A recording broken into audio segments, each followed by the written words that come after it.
God aften og velkommen til Netnyheder. I aften har vi fokus på de unge iværksættere.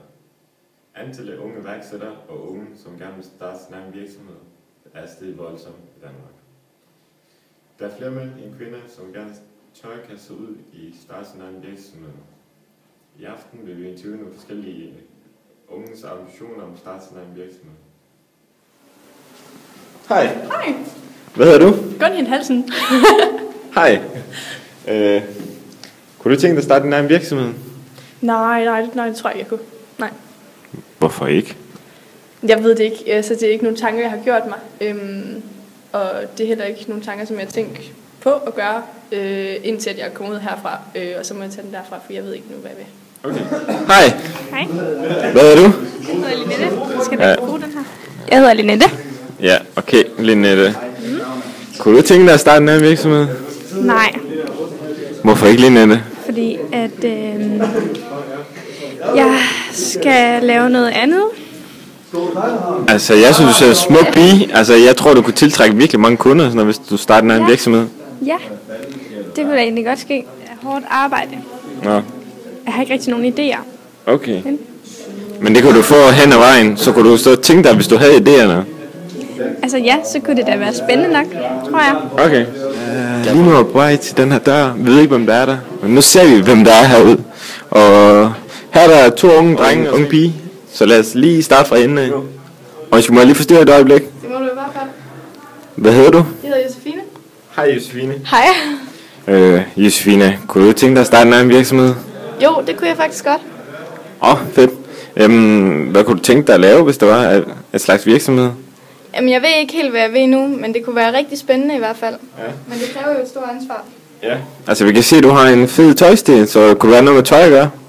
Det kunne det måske godt. Jeg kan godt lide tøj, og jeg går meget op imod.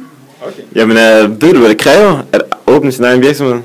Jamen, jeg er godt klar over, at det er et utroligt stort ansvar, man tager for at kunne starte sin egen virksomhed. Så ja. Ja. Hvad synes du, der er fordel ved at have en virksomhed, og hvad er ulempe ved det? Jamen, det kan jo både gå den ene og den anden vej, fordi at man kan sige, at det kan enten lige pludselig gå konkurs. Du lægger utrolig mange penge i det, når du starter en virksomhed, så det er en stor chance at tage. Ja.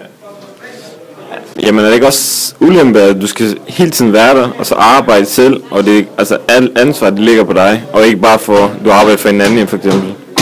Jo, selvfølgelig, det kan have stor betydning for eksempel, hvis man har familie, stifter familie og skal starte sin egen virksomhed, fordi man bruger jo utrolig meget af sin tid, og man skal jo være der stort set hele tiden for dem, der arbejder for en, for eksempel. Ja.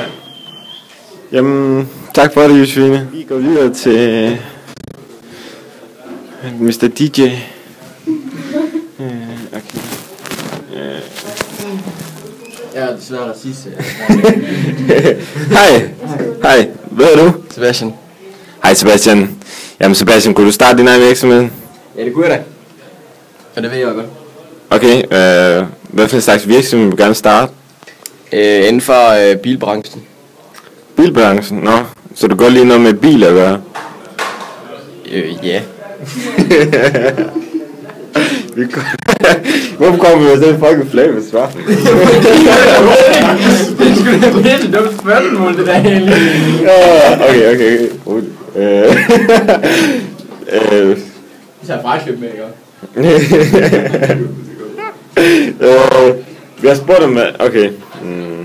Jeg spurgte, du spurgte, om man går meget op i biler. Inden det, der spurgte du, hvad det er for en branche. Okay, ja, altså, ved du, hvad der er fordel og ulempe ved det?